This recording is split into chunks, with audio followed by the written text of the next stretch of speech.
What is up, guys? It's your boy Sporting with KB. This is what I like to call hot takes.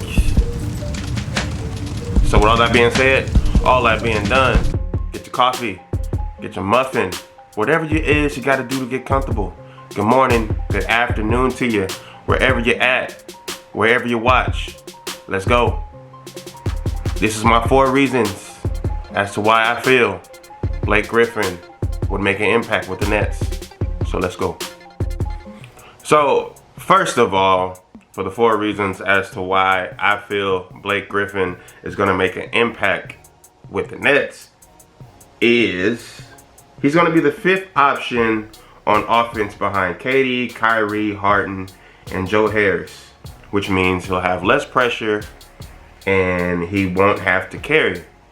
And what I mean about not having to carry is that he's probably not going to play starter minutes. And that's going to help him, considering the fact that, like I said, he's going to be the 4th option or the 5th option, maybe the 6th option on some nights offensively. So you're going to get the vet, Blake. He's already as smart as they come as far as players go.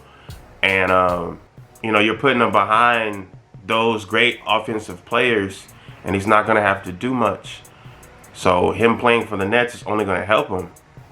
So him being the 5th option as a vet with still, pretty good smarts, I think that's going to work out. I think it's going to work out. But with all that being said, let's get to the second reason. So the second reason, as you might see down there or up here, or wherever it is, he's a good passer and a ball handler. He averages 4 assists. So Blake can move that ball around, and he could also dribble it. He can get his own shot. He can create his own shot. And you got a guy that's a 5th option that can create his own shot next to KD, Kyrie, Harden, Joe Harris. Like, come on now. That's efficient. That's what you want. Not a lot of people can have that. Like, not a lot of teams you can say their 5th option could pass, could be a good ball handler, unless you're talking about, a team with a point guard. Blake, at power forward, at 6'8", 6'9", however tall he is gonna be a really good option as a secondary or 3rd ball handler coming off the bench. And he's also a good passer. He's a willing passer as well. And I think a lot of that came out with the Clippers, and then even more so came out with the Pistons. And Blake was actually a different player coming into the league. He was just a dunker, really.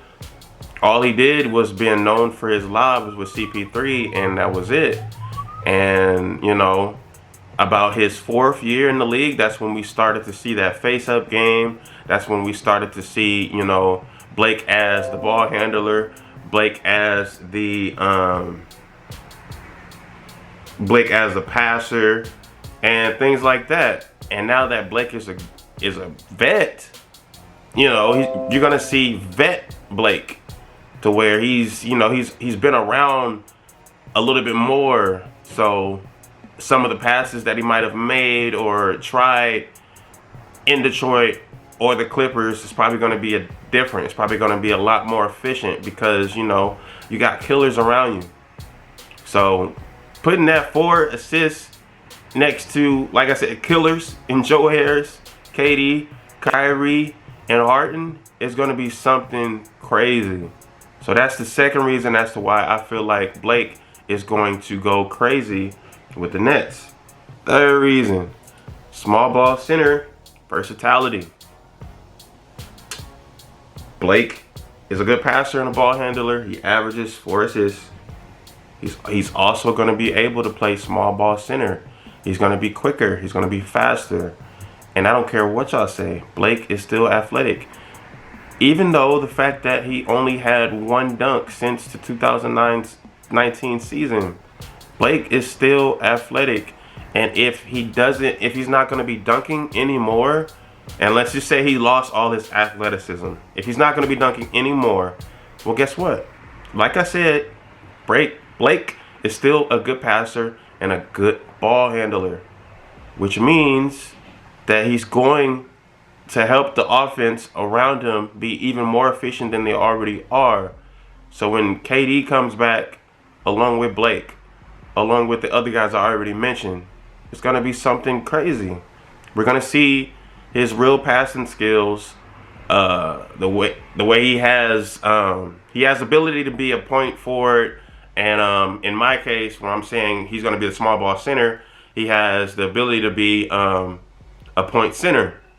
He can play like the Jokic role off the bench, not necessarily the rebounds and all of the things that Jokic does, but a Jokic-like role, to the point to where they can kind of like dump it down to him and he can find an open three-point shooter or open cutter or things like that. Something simple. Blake, the veteran, is going to be something we have not seen yet. Granted, his time with the Pistons, he had to, like I said on the first point, he had to carry. He had to be more than what he's available to do right now. It's not Clipper Blake anymore. So you can't expect, 900 lobs a season or 900 dunks a season. I'm probably over-exaggerating, but you can't expect that Blake no more. You can expect veteran Blake. And what he's shown so far as a passer, a ball handler, and his face-up game, he's shown that his game can translate as a veteran. You see some guys that they're all athletic, and then eventually they translate that game to more of a midi, to more of a face-up game. We've seen Jordan do it. We've seen Kobe do it. We're also seeing LeBron do it. And we've seen a whole bunch of players that's done it. Players with his body type, you can say LeBron. He was an athletic freak when he came in the league. And now, he has more of a mid-range game. He's actually shooting more threes than he has, for a while. I'm not sure for his career, but, he is shooting at a pretty efficient clip. But that's for a topic for another day. However, Blake, the veteran, is going to be something that we really would like to see, because he's already shown that his game can translate over. He's a smart player. He's a smart dude. But with all that being said, let me get you to reason number 4, the last reason as to why I feel Blake Griffin is going to have an impact with the Nets. Reason number 4. Okay, so reason number 4. He can stretch the floor. He has a nice mid-range game. He can run pick and pop, and he has a decent 3. It's kind of something that I already mentioned. The fact that he's going to be the 5th or the 6th option, and then he's coming off the bench to play pick and pop with KD, pick and pop with Harden, pick and pop with Kyrie. It's like, who do you choose? Because, okay, maybe he's not a real threat from the 3. But Blake, mid-range game, is pretty solid. It's pretty solid. And it's going to be on display with guys that is taking more of the offensive load, and he's not going to have to do much. We're going to see a lot of Blake's pick and pop. We're going to see a lot of Blake's mid-range. We're going to see a couple of his corner threes. We're going to see him passing. We're going to see a lot of the things that Blake can do, has done. And he's not going to have to be a starter while doing it. He's not going to have to worry about playing 30 minutes a night. And all it is basically what I'm saying is that the reason why Blake is going to have an impact is the fact that he's not going to play a lot of minutes. He's not going to have to play starter minutes. He's not. And Blake, he has history of injuries with his knees and legs and, lower extremities or whatnot. And by him coming to the Nets and being on the bench to start the game, or if he's starting, he's still not going to have to play a lot of minutes, because if Blake starts along with KD when he comes back, that leaves it to the point to where Jeff Green, he plays his 20 minutes. Joe Harris, he plays, 20 minutes. And that leaves Blake to only have to play 22, 23 minutes. and he's not even going to have to be the first option. Some of the things that he's already shown is going to be on display, like I said, and you know, it's going to be something that is going to be worth watching. So I gave you my 4 reasons as to why I feel like Blake Griffin is going to be a real impact on the Nets. So with all that being said, all that being done, and in hot takes, we in and we out. See y'all tomorrow or the next day or the next day. I don't know, but stay tuned.